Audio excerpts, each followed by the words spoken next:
One thing that is clear that is the amount of money for the MDGs has increased dramatically over the past 10 years.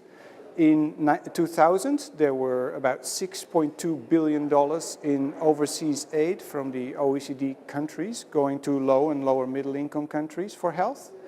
By 2010, it was $18.4 billion.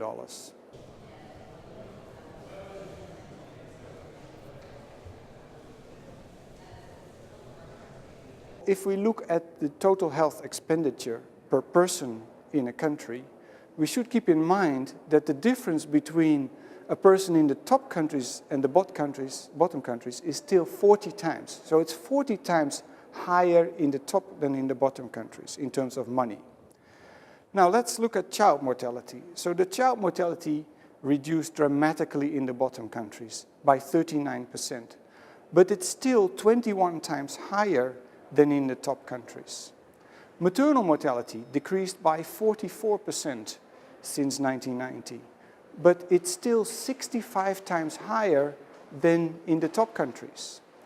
HIV, new infections, reduced by 25% since 1990, but it's still 84 times higher than in the high income, than in the top countries. And tuberculosis mortality also decreased by almost a third, but still it's over 80 times higher than in the top countries.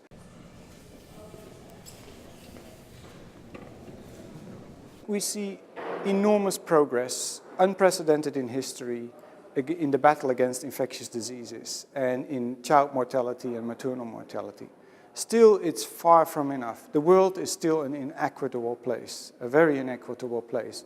And whatever the post-2015 agenda will look like, and there are many discussions that it should of course address the new epidemic of non-communicable diseases, environmental factors and many other issues, that reducing the gap between the richest and the poorest country should continue to be a major priority in global public health.